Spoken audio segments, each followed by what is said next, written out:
E aí, agora me parece que vai. É, eu acho que tá tudo certo. Maravilha. A primeira pergunta que eu tinha te feito era para saber onde é que você está nesse momento. Se você está no Recife ou você está no sudeste do país. Não, eu tô em Recife, assim. Eu voltei para Recife há uns 3 anos, mais ou menos assim. Na verdade, assim, eu estava morando em São Paulo, mas vivia muito aqui. Mais de 3 anos para cá me deu muita vontade de voltar. Assim. Não estava mais tão bem morando em São Paulo, não. Assim. São Paulo passou a ser uma cidade muito paulista de alguma forma para mim, assim. Então eu fiquei meio ressabiado, estava precisando de horizonte também. Tava com saudade da praia também, de ficar perto do mar. Isso foi bem necessário. Mas ainda assim, o pessoal da cadeia do audiovisual do sul e sudeste do país recorre a você. Eu vi que o Legalidade teve sua supervisão no roteiro, pelo menos, né? O filme que é dirigido pelo Zé Cabrito.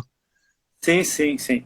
Não, assim, na verdade, não distanciei, não. Vive lá, assim, o tempo que eu posso. Não estou indo agora por conta dessa pandemia, né? Mas de alguma forma, assim, eu estou sempre por lá. Assim, minha vida está pautada por lá, assim. O meu afastamento foi mais por, sei lá, talvez cansaço mesmo da cidade. Assim, São Paulo é uma cidade que me interessava muito. E de um tempo para cá me pareceu que ela ficou menos interessante de alguma maneira, sabe assim, sei lá, já não me agradava tanto. Talvez porque eu tinha me tornado uma pessoa menos notívaga e São Paulo não é uma cidade também tão diurna assim que vale a pena, né? E termino aproveitando mais São Paulo agora quando eu vou para lá do que quando eu estava morando lá. Eu já não estava tão bem morando lá em São Paulo. Tua carreira no audiovisual começou no final dos anos 80, início dos anos 90, não é isso? Exatamente, assim. Meu primeiro trabalho com cinema, assim, na verdade, de minha parte, tinha uma insistência assim, de querer trabalhar com cinema, o que era uma coisa completamente romântica, porque não existia cinema aqui em Recife, basicamente alguns curtas-metragens. O próprio círculo de Super 8 tinha acabado, tipo, você tinha Spencer fazendo alguns curtas, Paulo Caldas fazia um pouco aquela ponte ali entre os curtas de uma geração em outra, mas parecia uma coisa meio romântica, sabe? Meio diletante, sabe? Fazer cinema, assim, mas foi uma insistência, assim.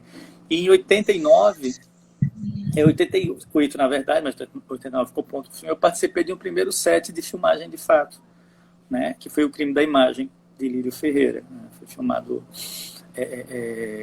aqui no Agreste Pernambucano, que é uma história que até hoje eu gosto muito, assim, sobre a formação, o primeiro momento ali da vida de Antônio Conselheiro, de uma das coisas que ele era acusado de um crime de ter assassinado a própria esposa, né, que deflagra, é uma história bem interessante, assim.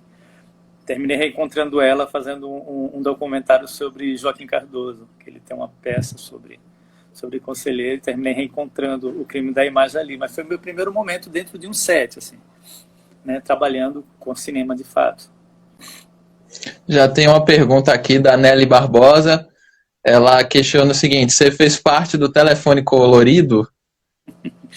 Não, veja só, o Telefone Colorido era um grupo de cineastas muito específico, assim, estou falando da turma de Lírio, de Adelina Pontual, acho que Valval fazia parte, Solange Rocha, Samuel Paiva, era o pessoal que fazia comunicação na Federal tipo, curtia muito cinema, assim, a minha turma, ela era muito, não era tão agregada desse jeito não, eu participava de muitas frentes, né? Assim, nesse tempo, assim, estava mais próximo, às vezes, no centro de arte do pessoal que era do movimento punk, por ter conhecido de alguma forma Renato L, Fed 04, também com o mundo gay da década de 80, sabe? Que era, para mim, chamava muita atenção.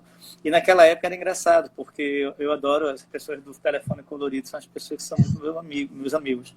E naquele momento era engraçado, que eu achava uma relação muito bicho-grilo, assim, muito hippie, sabe? Muito. É engraçado isso, como um pouquinho mais na frente comecei a encontrar eles de uma outra maneira, assim. Foi um encontro maravilhoso, assim, mas não fiz parte do telefone colorido, não.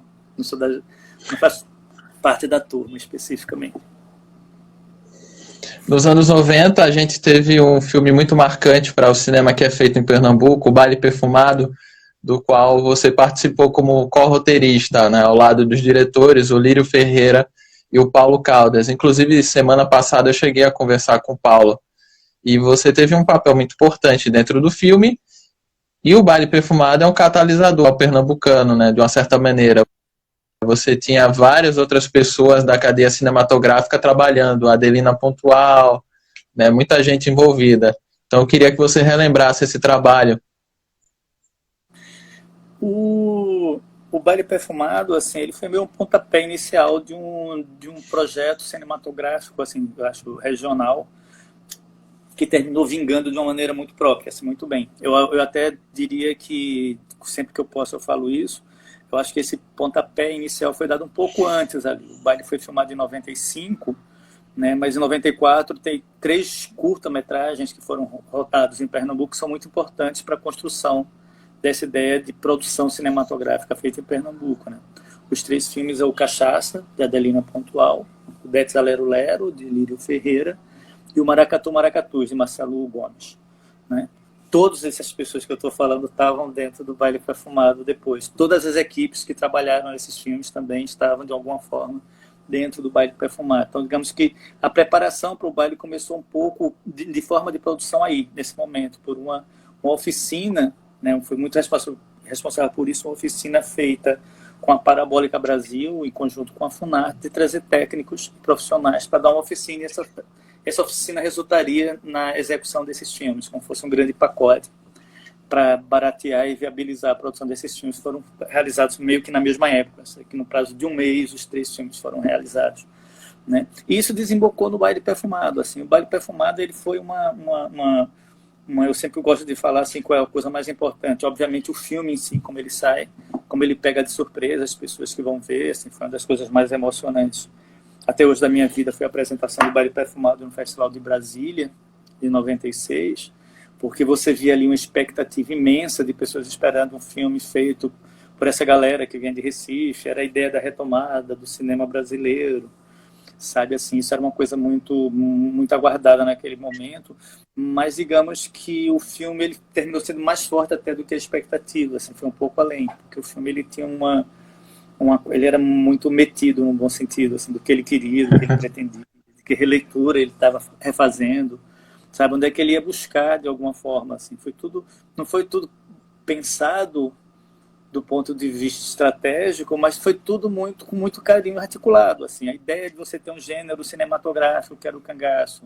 revisitar essa ideia desse gênero cinematográfico, trazer o Mangue Beat para perto, assim, ele já tinha feito parte ali anteriormente, principalmente no Maracatu Maracatuz e no Cachaça, né, já estava presente ali as músicas do Mangue Beat, no Let's Lero Lero nem tanto, que era um filme que estava mais conversando com outra dinâmica, mas esse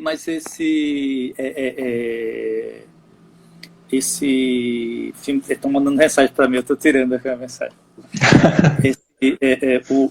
O baile, assim, ele terminou ensinando uma coisa muito importante, além do que a gente estava realizando. Eu acho que ele trouxe uma coisa muito importante, que foi a gente ter se libertado de uma maneira de produzir filmes, né? Uma regra, assim. A produção do baile foi muito difícil, assim, muito difícil. A gente estava o tempo inteiro, digamos que era fazendo muita coisa ao mesmo tempo. Né? Por exemplo, a gente fez o argumento e roteiro, eu era a primeira assistente de direção, continuista, ator, então era tudo ao mesmo tempo, assim, você saía meio doido dentro do set, porque era uma coisa meio apavorante, assim. Mas era uma maneira que a gente tinha também de fazer, como é que a gente podia fazer acontecer. A gente sabia que existia uma regra de produção naquele momento, principalmente, o cinema brasileiro estava muito perdido, a gente tinha saído da experiência dos anos 80, onde a Embrafilme patinou bastante, e o final disso foi um golpe muito acertado ali, acertado no sentido certeiro, feito pelo senhor Fernando Collor de Mello, acabando com a instituição, em vez de enriquecer essa instituição no sentido de produção, de conteúdo e de conteúdo brasileiro, ele acabou, né, e terminou sendo um golpe muito duro. Assim. Então, entre 89 e 94, se produziu muito pouco no Brasil longa-metragem. Quando se retoma esse cinema, foi uma retomada com 5 filmes, basicamente, que foram produzidos por conta de um prêmio de resgate. Né, e o Baile Perfumado estava lá. E nesse momento, eu acho que surgiu uma grande possibilidade, que era criar uma nova maneira de se produzir esses filmes. se a gente fosse tentar produzir esses filmes da mesma maneira que uma certa escola de produção paulista e carioca faziam, talvez a gente não conseguisse, sabe? A gente não tinha, tipo, financeiramente a gente não tinha como bancar isso, e a gente tinha que criar sei lá, uma linguagem própria. Isso é uma opinião que eu tenho sempre, assim. Então, a forma de produzir o Baile Perfumado talvez tenha desencadeado esse modo de fazer cinema aqui em Pernambuco, porque o baile, assim, talvez seja a única dívida, talvez que uma geração tenha com a outra, com relação ao baile, foi ter aberto uma porteira, né? Porque do ponto de vista temático, do ponto de vista de conteúdo, do ponto de vista formal, né? O cinema feito em Pernambuco ele é bastante plural para ter uma raiz, assim, ele não tem uma raiz, ele tem muitas raízes, né? Ele nasceu de muitas curiosidades, mas talvez esse modo de pensar uma maneira de produzir tenha sido um viés muito interessante ali lançado no Baile Perfumado. Os anos 90 foram um período muito mais particular para o cinema brasileiro, né? Um período que se convencionou chamar de retomada, justamente por esse corte de recursos e de incentivo por parte do Estado ao audiovisual. Nesse momento, a gente vive uma situação bem parecida, não é, Hilton? Não sei como é que você avalia. É engraçado, eu não acho ela parecida, não. Eu acho ela mais crítica, na verdade, assim. Eu acho ela mais crítica porque quando o outro presidente lá, Fernando Collor de Mello, ele deu esse golpe em cima da Embrafilme e desarticulou o movimento cinematográfico brasileiro, sabe assim, ele estava diante de uma indústria de pensamento, a indústria é uma palavra muito feia, mas tudo bem, vamos usar essa palavra, indústria cinematográfica, bastante sucateada e produzindo muito pouco conteúdo, assim. A gente estava passando por uma crise muito séria no Brasil, muito séria de verdade, assim, acho que quem viu os anos 80 sabe disso, né? Inventaram uma crise maior nos anos 2000, mas para quem viu os anos 80 a gente sabe o que aconteceu no Brasil nos anos 80, né? E quando a gente pega agora o que eu podia chamar de fato de uma ação estratégica do Estado contra a própria produção de conteúdo do seu país. É o que eu vejo hoje. Assim. Eu não vejo o cinema brasileiro patinando em alguma coisa. Ao contrário, talvez o cinema brasileiro tivesse um seu momento mais importante, mais conflituoso, mais complexo, mas com uma produção bastante interessante, mas bastante plural. Várias vozes, sabe, sendo interlocutadas nesse momento. Uns projetos de produção em andamento, pensamento crítico sendo colocado na roda, sabe, uma coisa bastante crítica, e a gente está falando aí de mais ou menos 300 mil pessoas envolvidas nesse processo, sabe, a gente está falando de uma economia bastante ativa, no sentido de ter passado, inclusive, a indústria farmacêutica, no sentido daquilo que produzia, das pessoas que estavam em volta do que era essa indústria do audiovisual. Então, assim, se eu falar que é a mesma coisa, sabe, assim, eu estou desconsiderando os dois momentos. Estou desconsiderando a urgência que foi ali em 80 e 90, quando o Collor de Mello acabou com a Embrafilme, dando um golpe, quase uma paulada dentro da produção cinematográfica brasileira, dando de fato. Depois veio uma retomada, até pela própria pressão feita pelas pessoas que trabalhavam em cinema, as pessoas que pensavam em cinemas, que cavaram isso, e veio esse resgate do cinema brasileiro, assim como está sendo também imprudente, porque o que está sendo feito hoje com o cinema brasileiro, assim, é muito perverso. E não é somente com o cinema brasileiro, é com a cultura brasileira. Se eu fosse me ater ao cinema brasileiro, estaria sendo estaria minimizando, assim. Mas eu diria que a arte e a cultura brasileira está num risco muito grande, assim. Porque, para mim, a Casa Rui Barbosa ela é tão importante quanto a Cinemateca Brasileira. Sabe assim, e são duas coisas que estão sendo apontadas. Daqui a pouco o quê? Vai a Biblioteca Nacional, daqui a pouco o quê? Todas as coisas relacionadas à cultura e arte vão ser colocadas num patamar de desinteresse próprio, sabe? E entendendo que produzir conteúdo sempre é uma coisa muito importante, assim. Talvez a segunda maior indústria do mundo hoje é a chamada indústria do entretenimento. Infelizmente, a gente está lá no entretenimento, o cinema é chamada essa indústria de entretenimento, mas é a segunda maior indústria do mundo. Então as coisas não acontecem somente por acaso, sabe? Existe uma estratégia. E essa estratégia de destruição, de desmobilização do pensamento brasileiro, para mim, é muito grave. Por isso que eu acho que hoje, assim, a situação que a gente vive, ela é uma situação para ser olhada com muita atenção, sabe? Tanto pelos cidadãos brasileiros, como pela própria... o mundo político brasileiro, que tem interesse em salvaguardar alguma coisa que seja interessante ainda para esse país, porque senão a gente vai estar muito perdido. A construção disso foi muito difícil, assim, e está sendo muito rápida a destruição. Uma colocação que eu tenho feito em outras entrevistas é com relação à cultura, a importância desse setor, que a gente observa mais do que nunca no período de isolamento social, né? Imagina passar esse momento sem acesso à música, a cinema, a séries, a outras formas de manifestação artística, não é, Hilton? É incrível, porque parece assim que é o contraditório se mostrando mais uma vez, sabe? Assim, porque de alguma forma, o que é que você tem? Você tem um discurso que foi fomentado durante muito tempo. É uma imbecilidade tão grande, às vezes, esse discurso. Assim, às vezes, eu estou na rua, mas perguntar para a gente de Lei Rouanet. Fiz, cara, eu não tenho a mínima noção do que seja Lei Rouanet, porque eu nunca usei Lei Rouanet, então não sei nem do que estão se falando.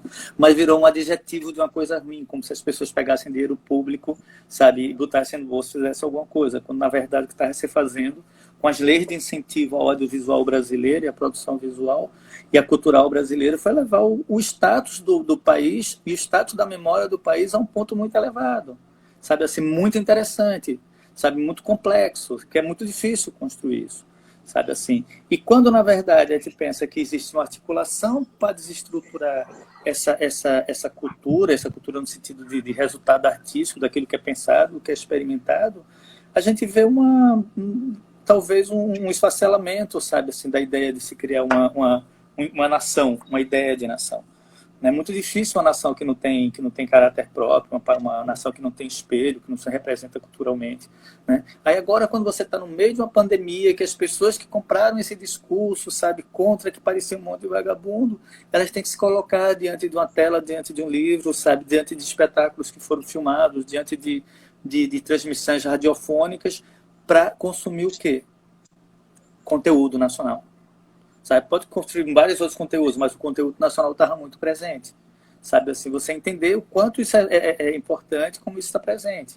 Sabe? Porque isso até, como o fato de alimentar uma geração, alimentar outra, sabe, assim, quantas coisas foram escritas sobre Machado de Assis, quantos pensamentos foram feitos sobre Machado de Assis, quantos filmes foram feitos por causa de Machado de Assis, quantas peças de teatro foram feitas por causa de Machado de Assis, quantas telas foram pintadas por causa de Machado de Assis, sabe? Quantos homens de negócios comentaram Machado de Assis durante os seus pronunciamentos, sabe, assim, isso é uma ideia de uma nação, isso fica, sabe? Se você pegar, assim, tipo, o que foi deixado pelos grandes pensadores brasileiros, grandes pensadoras brasileiras, é muito grande, sabe, assim, como é que a gente poderia pensar esse país se eu não pensasse pelos olhos de uma Cecília Meirelles, sabe, se eu não pensasse a arte passando pela psicologia de uma Anísia da Silveira, sabe, assim, como é que eu faria isso se eu não entendesse, tipo, o que é ser ator e representação no Brasil se eu não passasse por uma atriz como Ruth de Souza, sabe? Uma atriz negra que fez uma ponte muito grande, assim. Então é tão cheio, tão rico esse processo, tipo, aqui no Brasil especificamente, mas acho que qualquer nação do mundo que se pretenda se afirmar como nação nesse sentido, sabe? É muito importante entender esse papel da cultura, é muito importante saber o quanto isso é duradouro, sabe? O quanto isso fica para a nossa história, né? O quanto isso é relevante para a nossa história, né? É muito triste um país que não se vê espelhado na sua cultura. É bem triste mesmo. Deixa eu cumprimentar algumas pessoas que estão acompanhando a gente aqui na live. Tem Tainá Almeida, Cássia Guedes, Marlon Diego, Mônica Cristina, Penha, PH Dias, acabou de entrar a Isabelita, a Lianca e o Zeca Brito, né, que a gente falou no começo da live, que é o diretor de legalidade. Ele fez uma pergunta: essa pandemia já está inspirando você em algum roteiro? Oi, Zeca Brito, tudo bem, meu amor? Veja só, primeiro te falar que eu vi, que eu tinha feito legalidade, nem tinha comentado com ele ainda, que ele terminou se encontrando em tráfego, né, voando de um lugar para o outro. Mas, Zeca, de alguma forma é engraçado, assim.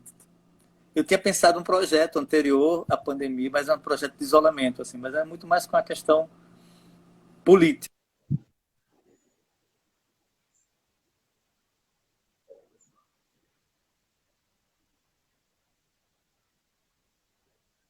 Aliás, é o Zé Brito, né, que tá comentando aqui.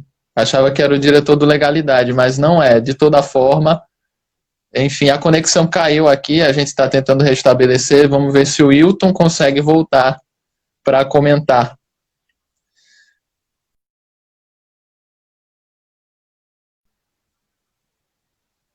O registro está feito, Zé. Mundo Morales saiu, vamos ver. Vamos ver se o Wilton volta. Ele falou que durante todo o dia ele estava enfrentando problemas com conexão da internet.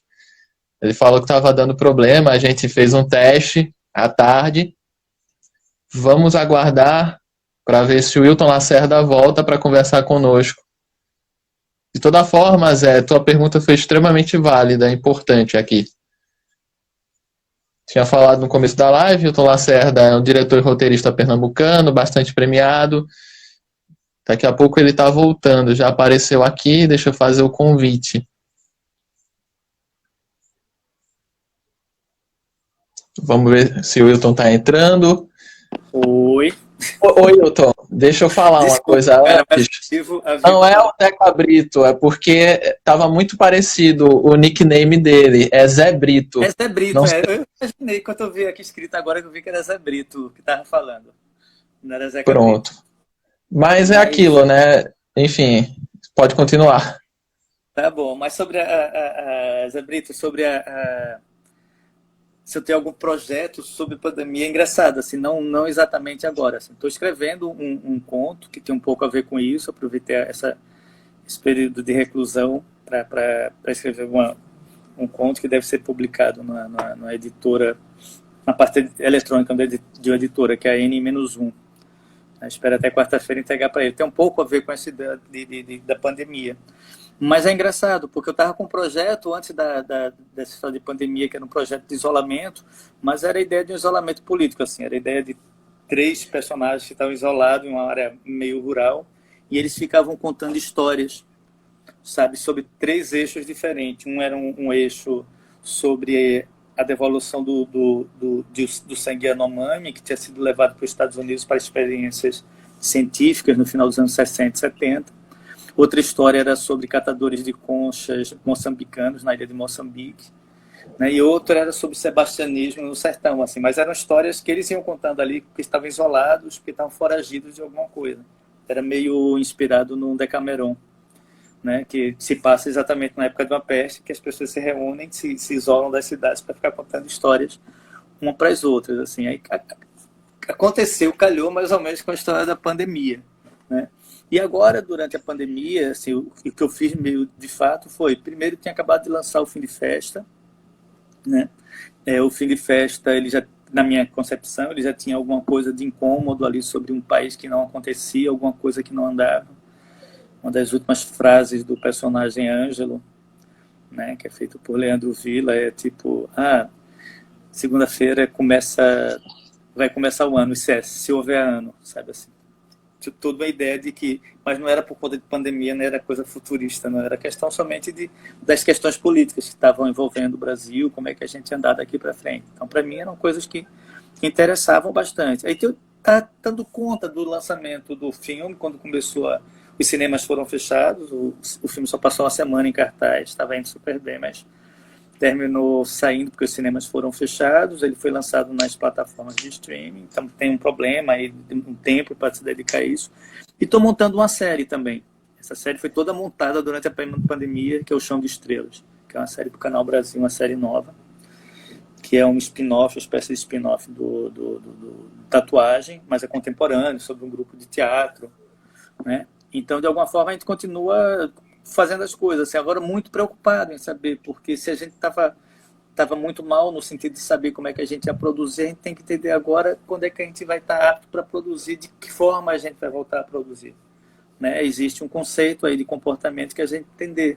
Eu acho que conhece cinema sabe que um set de filmagem não é o local mais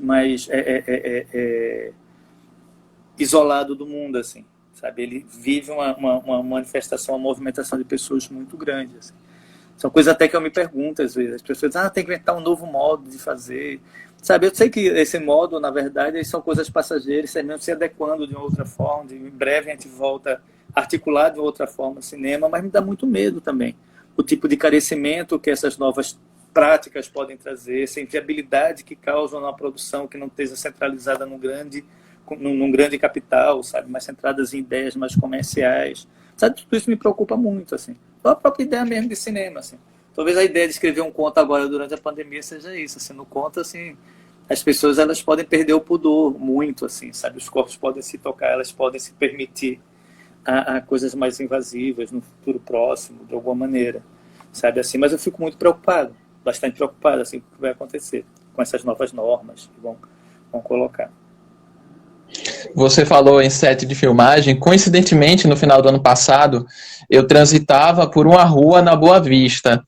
Fiquei curioso, aí perguntei a uma pessoa da produção o que é que estava sendo rodado e falaram que era um projeto seu. Era o Chão de Estrelas, ali perto do Mercado da Boa Vista? Isso, era na Rua da Glória, um casarão que fica ali na Rua da Glória, que a gente está filmando lá em 2 casarões, que a gente alugou e toda a série se passa mais ou menos nessa área. E o Recife é uma cidade mágica, né? Porque eu, atravessando a rua, cruzei com o Lírio Ferreira. Ele foi te visitar lá no set, acredito eu.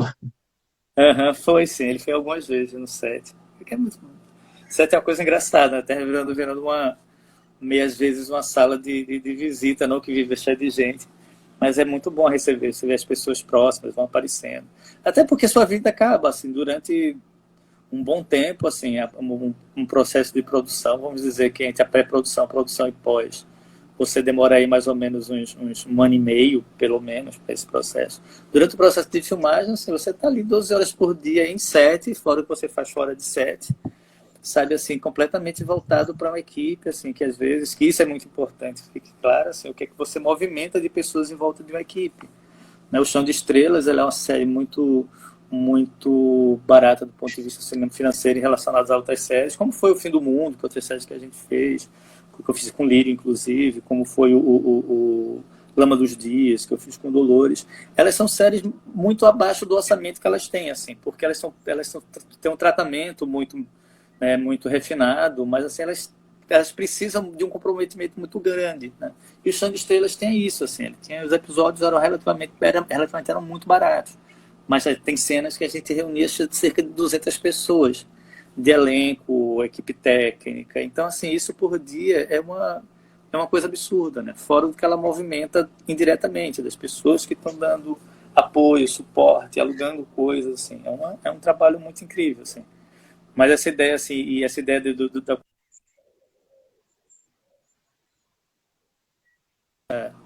daquela característica que é estar conversando o tempo inteiro com a cidade. Né? E para mim interessa muito, assim, esse diálogo com a cidade é uma coisa que está sempre presente. Espero que esteja sempre presente em minhas obras. Daqui, Mônica Cristina comentou: Hilton, quanto mais você fala, mais dá vontade de te ouvir. Então é prova de que a conversa está muito boa e que o entrevistado realmente tem muito assunto para falar. Obrigado, Hilton. Mônica. Valeu. Você falou no DJ Dolores, nos anos 90 vocês chegaram a formar uma dupla. Inclusive, o teu perfil, Mundo Morales, tem a ver com aquele nome da dupla que vocês formaram, né? Que era o quê? Dolores e Morales. Então eu queria que você falasse um pouco a respeito. Eu conheço o Helder desde os anos 80, na verdade. Conheci o Helder, acho que em 86. Eu conheci o Helder numa sessão de Jubilee, né? É um filme de Derek Jarman, que está sendo apresentado na Fundação Joaquim Nabuco, em vídeo, inclusive, não foi nem de cinema. Né, já conheci ele de nome, porque ele tinha um fanzine, que era o Clube do Ódio, lá em Aracaju, então a gente conhecia meio diretamente. E muitos amigos em comuns, né, principalmente Luciano Araújo, que é amigo da gente, assim, em comum. E desde essa época a gente começou a ficar amigo, e ficou se aproximando, e ficou bastante próximo. Durante muito tempo a gente morou no mesmo prédio, ali na Rua da Aurora, que é o edifício Arruda. Eu, ele, Mabuse, morar no mesmo prédio, era meio uma comunidade que morou ali, mas já no começo dos anos 90. E quando ele trabalhou muito tempo na TV Viva, né, e eu fiz alguns trabalhos para a TV Viva, a gente se reuniu e começou a fazer a ideia de se reunir em torno de um nome. Assim. Tinha um nome que queria fazer de um grupo, e esse nome não foi colocado em canto nenhum. A gente inventou porque achava que era engraçado ter uma nomenclatura para assinar aquilo que a gente quisesse. Né? E Dolores e Morales foi Cláudio Cruz, um grande amigo meu, foi meu namorado durante muitos anos, nessa época, inclusive, e que era um trocadilho. Eu tinha uma tia chamada Dolores, né? E então Dolores e Morales eram tipo uma trocadilho com dores imorais, sabe assim, que era uma brincadeira, uma ideia de ficar brincando com isso.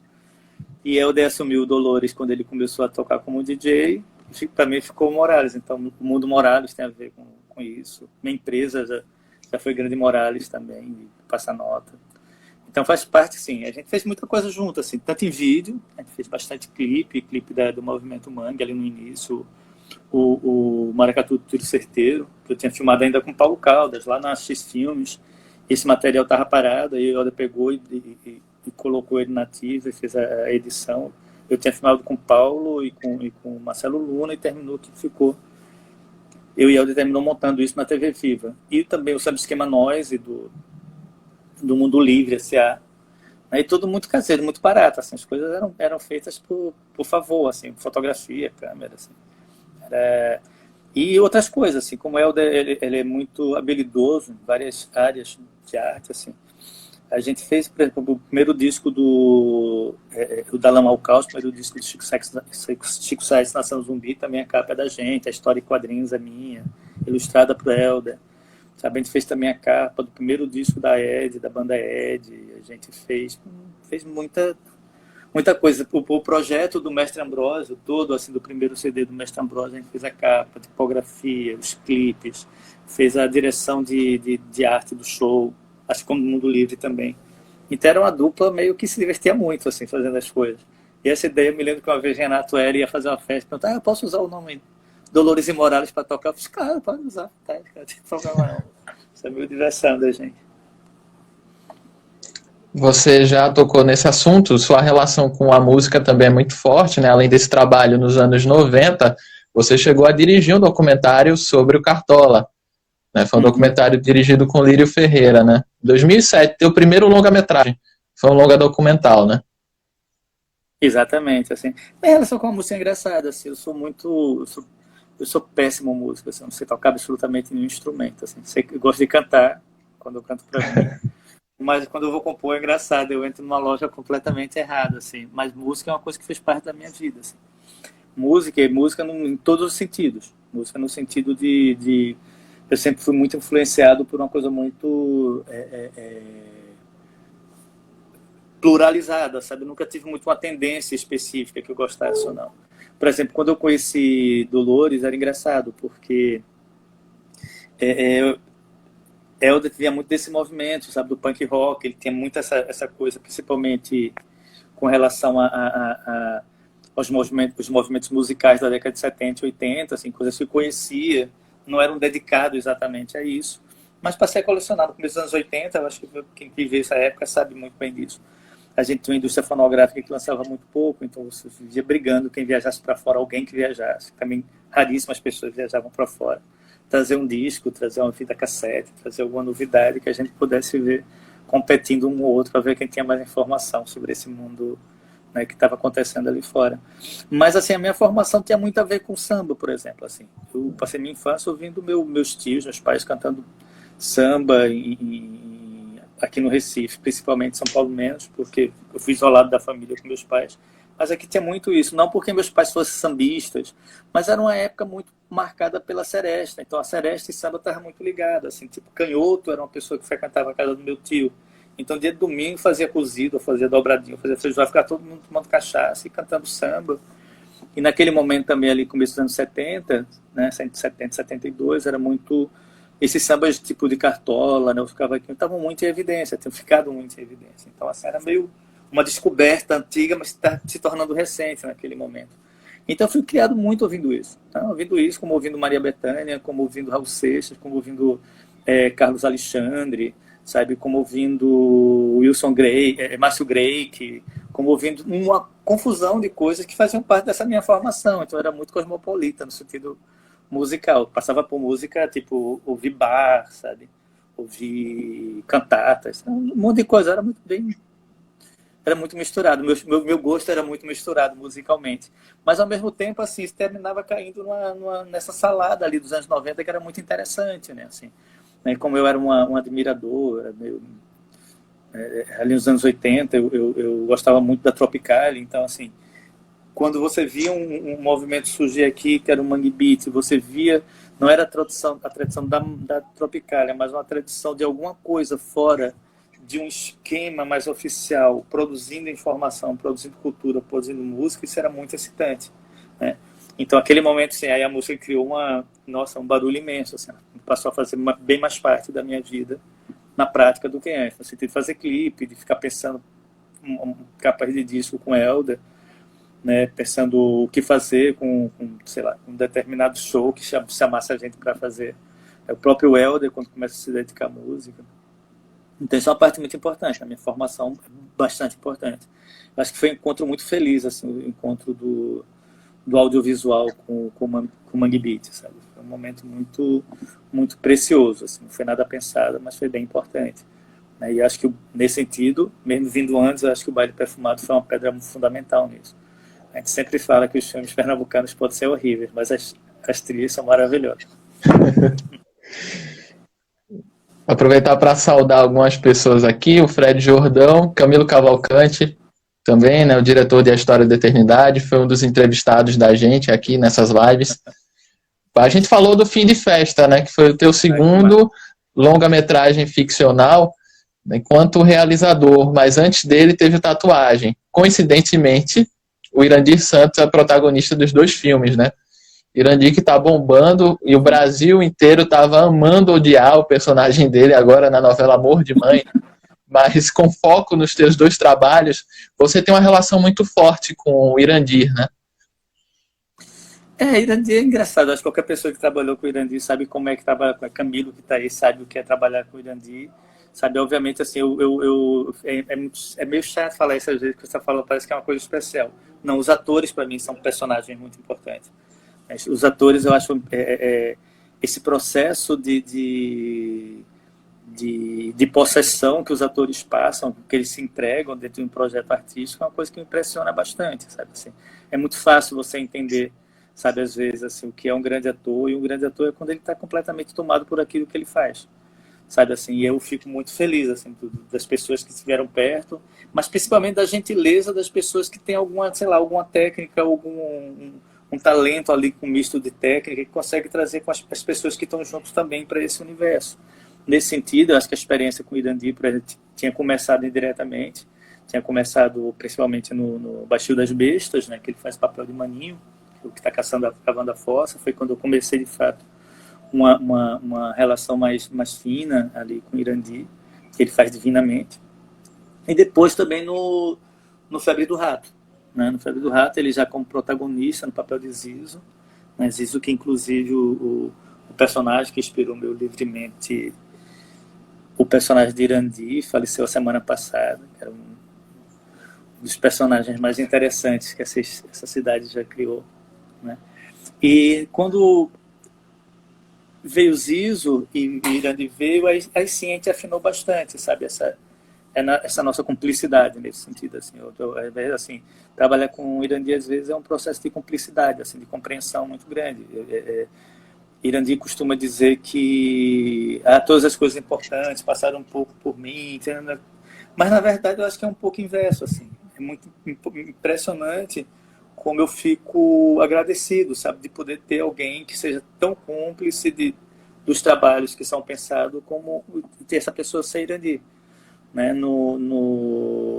O processo de compreensão desse personagem, o que ele traz de riqueza, sabe, que traz de camadas, que vai colocando, é uma coisa muito inacreditável. Assim. Trabalhar com Irandir é quase que ter um presente dado por uma entidade, sabe-se lá por quê. Além disso, assim, é um personagem muito gentil, sabe? Tipo, Kleber Mendonça, Cláudia Assis, Camilo, provavelmente vão dizer o quanto esse homem é gentil em sete, sabe? Como ele é delicado e como, ao mesmo tempo, ele é centrado naquilo que está fazendo. Digamos que é alguém que eu confio plenamente, assim. É engraçado porque o Tatuagem, por exemplo, eu não escrevi para Irandir, escrevi pensando em Irandir, pensando fisicamente. Quando eu escrevi o personagem de Clécio, eu imaginava o corpo de Irandir andando, a cara de Irandir, mas nunca fiz para ele. Eu só chamei ele para o filme muito depois, estava pronto o roteiro, fiz um convite, fiquei super feliz quando ele aceitou. E depois que eu falei que eu tinha escrito o papel pensando nele, assim, como o personagem, que eu acho que também é meio forçação de barra. Chega para alguém, eu acho que vi um papel para você, toma. Acho que foi feio isso, né? Mas, de qualquer forma, fiquei muito feliz, assim. Né? No Fim de Festa, a mesma coisa. Assim. Passaram vários personagens, vários atores que poderiam fazer o personagem de Breno. Terminei caindo ali. Talvez por uma paixão mesmo de trabalhar para o Mirandi, sabe? E, ao mesmo tempo, trazer um monte de gente em volta que, sabe, que inspirassem coisas novas junto com o Mirandi, que isso também me interessa bastante. E sobre o Tatuagem, em particular, foi muito marcante, né, na cinematografia brasileira e para você também, porque você foi premiado lá no Festival de Gramado, né, recebeu o prêmio de melhor filme, né? Então eu queria até que você relembrasse esse momento. E a Tatuagem é uma coisa engraçada. A Tatuagem foi um filme que ele teve uma repercussão muito grande, assim. Até hoje eu fico muito chapado, assim, como o filme sobrevive bem, o que ele comenta, assim. Até porque o reconhecimento de um filme, eu sou do tipo que bem sério, assim. Eu não vou para um festival muito preocupado se eu vou ganhar ou não, assim. Até porque eu acho que todo festival é muito equivocado, assim. Premiação é festival das coisas mais equivocadas que existem, né?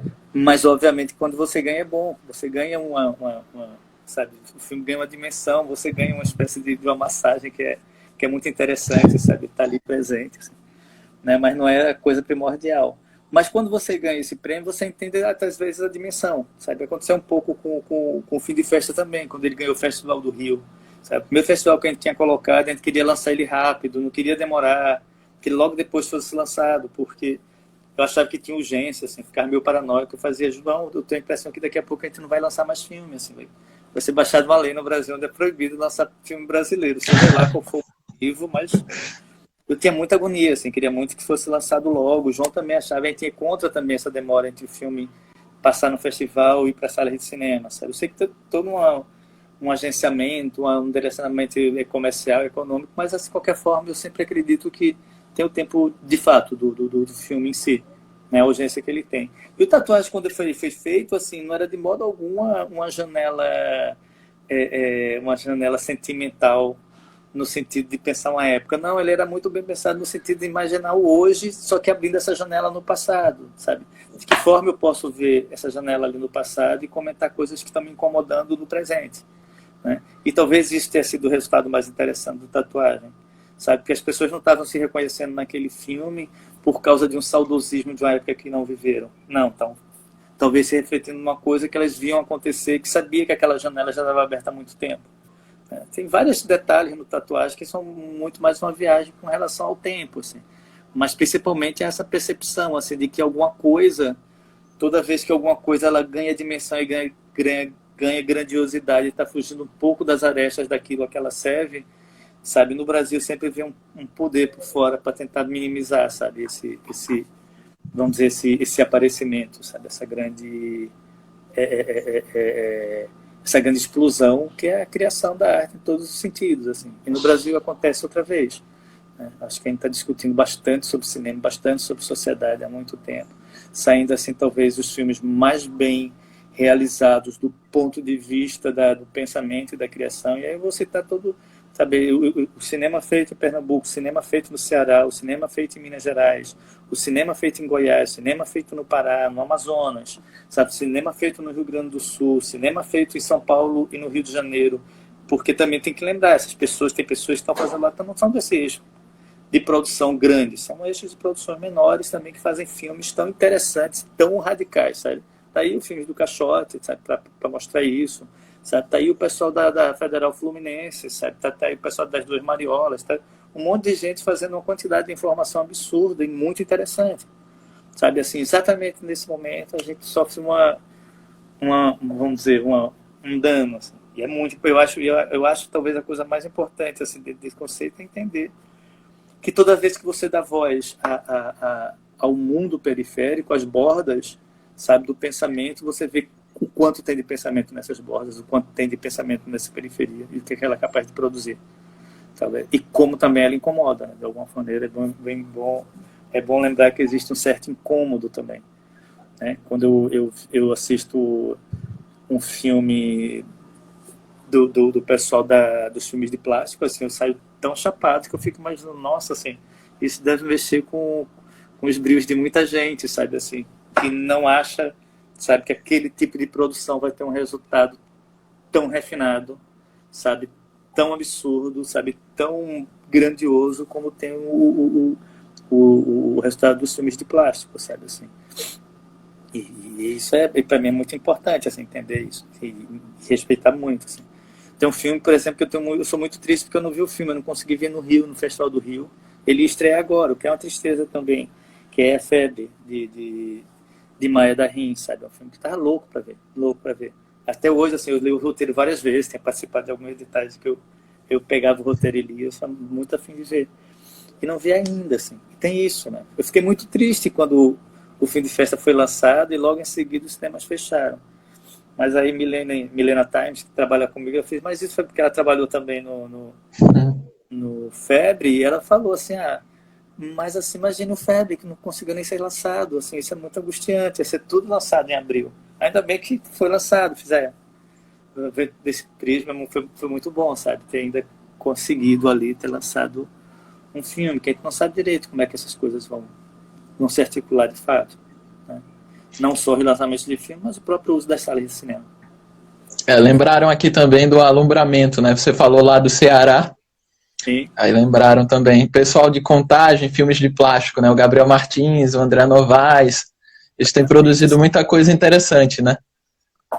O alumbramento, eu acho assim, o filme de plástico é uma das coisas mais incríveis que tem nesse país. Sabe? O alumbramento, assim, um dos fundadores do alumbramento é Ivo Lopes, que é fotógrafo dos meus filmes. Então, assim, é um discurso muito, muito próximo, assim.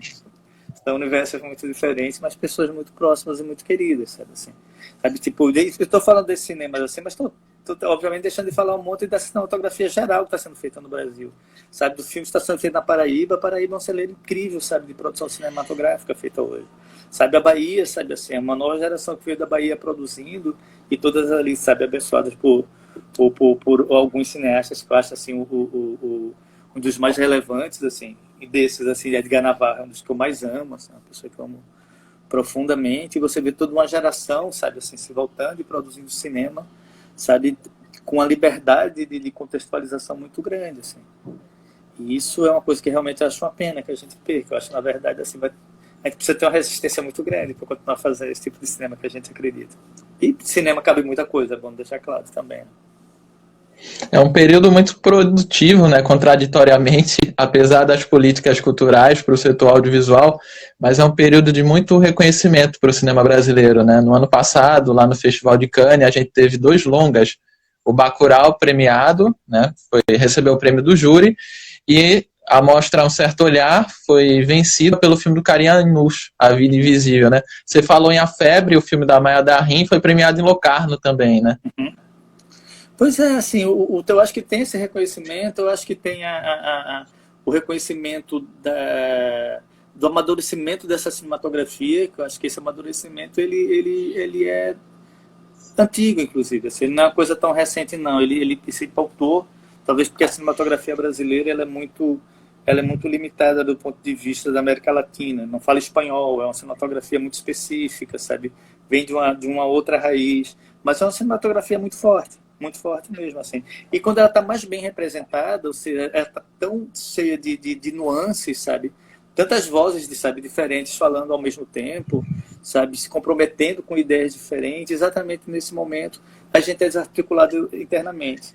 Aí fica pensando, mas será que essas coisas se desarticulam de fato? Não, como ideias sobrevivem, mas quanto representação, sim. Se você não tem um Estado que está fomentando a ideia disso ser importante para ele, é muito difícil você participar de festivais internacionais. Quando se fecha uma porta e o próprio representante dos Ministérios das Relações Exteriores não quer que esse tipo de fotografia seja representada pelo Brasil lá fora, é muito difícil. Você vai ter uma gritaria inicial, mas assim,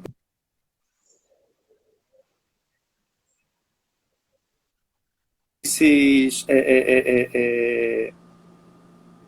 esses pensamentos, essas realizações, com o tempo fossem sendo esquecidas. Claro que elas são retomadas, nada morre desse jeito, obviamente. Mas existe uma coisa muito que dificulta muito, assim. E dificulta muito, assim, quando a gente pensa, quando a gente fala dessas pessoas e ver 300 mil pessoas dentro do que se faz em cinema, em audiovisual, no Brasil, falando cinema, televisão, clipe, toda essa ideia que você vem de audiovisual, é o horror que ela está criando de pessoas que vivem em torno disso, assim.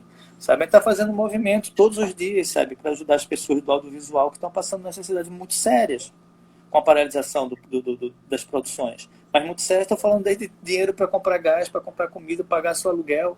Sabe? Pessoas que estavam ali no set trabalhando com você, são com seus companheiros e trabalham muito, sabe? Dão duro danado. E agora você não vê, sabe, tentando arrumar formas para minimizar essa chegada, assim. Estou falando disso, mas eu acho que pessoas como eu, sabe, como outros diretores estão passando por uma situação muito similar. Sabe, acabou, a gente teve um fechamento, uma estratégia de isolamento em relação àquilo que você sabe fazer, que foi muito grave. Por isso que eu acho muito importante, assim, que se a gente pode contar com alguma coisa, por mínimo que seja, é com o Estado. Com o Estado que eu falo agora, sim, o Estado de Pernambuco, assumir talvez uma leitura muito clara do que seja fazer política cultural. E saber da importância da política cultural, uma vez já que Pernambuco é tão orgulhoso, sabe, do que produz culturalmente, que isso seja colocado de uma maneira muito clara, sabe, entender que isso sim funciona como uma economia, sabe, que movimenta, sabe, milhares de pessoas, sabe, assim, e não é por diletantismo, não, assim. Diletantismo é uma palavra que não deveria caber nesse sentido, é por trabalho mesmo, e trabalho é importante, e esse trabalho é muito importante.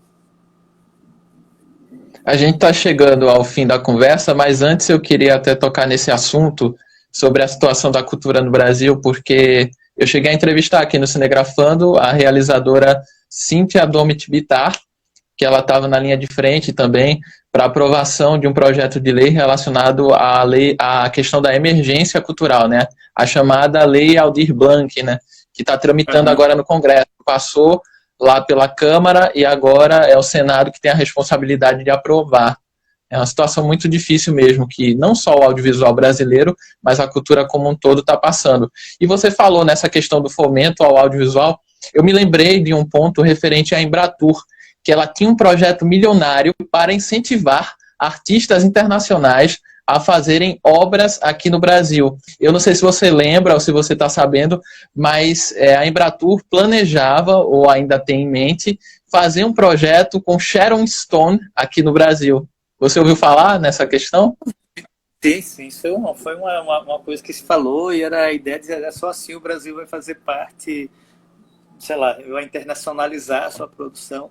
É impressionante, porque assim, é uma espécie de macaratismo tão grande, sabe, esse tipo de posição, assim, porque, obviamente que o mau caratismo junto com uma certa ignorância, assim, acho que, e uma certa arrogância. Arrogância e ignorância, quando dão as mãos, é uma das piores coisas que existem no mundo, sabe, assim. E a gente está vendo muito esse complexo de querer ser alguma coisa que não é, assim, uma filmografia ou a memória, sabe, assim, a memória cultural de um país, ela é importante por aquilo que ela produz, por aquilo que ela representa, sobre isso que ela espelha, sabe? Não é necessariamente que tudo aquilo que é produzido desse espelhamento é bom, no contexto geral, todo mundo tem que concordar. Não. Algumas coisas são muito específicas, sabe, assim. Eu não vou querer, sabe, assim, discutir alguns filmes, se eles são viáveis economicamente ou não, diante da importância que eles têm, sabe, assim. Eu não sei por que eu iria perguntar por que, tipo, alguém teria que produzir, sabe? Porque ele morreu, mas André Tonati. Cara, se tinha que produzir André Tonati, só porque André Tonati é um gênio, ele precisa ser publicado, ele precisa ser visto, sabe? Você, quando pega, por exemplo, os filmes de Bressan, o Bressan tem que ser realizado sempre. Ele está colocando no cinema brasileiro um tipo de discussão há muito tempo, que é muito importante, é da criação o tempo inteiro, sabe? Da criação, do entendimento, da narrativa. Isso é importante, pô, é importante pra caralho, sabe, assim. Você tá querendo o quê? Entender o que é que essas pessoas que estão, sabe, tipo, nessa linha de batalha, de conquista, de construção de linguagem, sabe, assim, eu consumo linguagens, assim, tipo, eu considero, tipo, o cinema que eu faço, ele bastante conservador do ponto de vista formal em relação a pessoas que experimentaram. Mas quando eu pego de conservador no sentido formal, não no sentido careta, sabe, assim, porque eu gosto, às vezes, de construir uma história que, ela, por mais fragmentada que ela seja, ela está dentro de uma estrutura, para mim, que às vezes interessa. É a forma que eu gosto de fazer cinema. Mas para fazer isso, sabe, eu tive que beber muito Rogério Sganzella. Eu tive que beber muito Super 8 feito, sabe? Mais de 200 Super 8 feitos uma vez assim para fazer tatuagem. Sabe? Eu tive que beber muito Bressani, sabe? Eu tive que beber muito Carlos Rauschenbach, sabe? Assim, eu gastei uma parte da minha vida prestando muita atenção nos filmes de Carlos Rauschenbach, sabe? Comecei ali com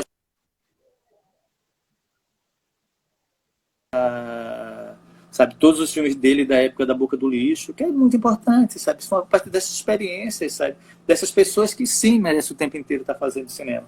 Que a gente está bebendo sempre de alguma coisa, sabe? Assim, e beber de alguma coisa não é tipo fazer igual a eles, não. É se embriagar deles mesmo. Ficar embriagado e achar que, pô, como é que eu pensaria do jeito que essa pessoa estava pensando em fazer isso, sabe? Para mim isso é muito, muito importante. Muito importante. Ô Wilton, a gente está chegando ao final da conversa, eu queria te agradecer, tinha tanta coisa para falar, né? A parceria com Cláudio Assis, vários roteiros que você fez com ele, tantas outras coisas, mas vai ficar para outro momento, porque a live tem um tempo limite de 1 hora. Mas muito obrigado pela conversa aqui. Agradeço também a todo mundo que participou. Tá bom, eu estava vendo que Milton acabou de entrar, mas da outra vez se fala mais. Milton Prado. Tá bom. Tá bom? Bem, Maravilha. obrigado a você. Prazer conversar com vocês, se grafando, tá certo? E espero que bem, em breve, se quiserem, a gente volta a conversar outra vez. Tá bom, muito obrigado, Wilton. Obrigado a todo mundo que participou. Abraço e até a próxima. Até a próxima, valeu.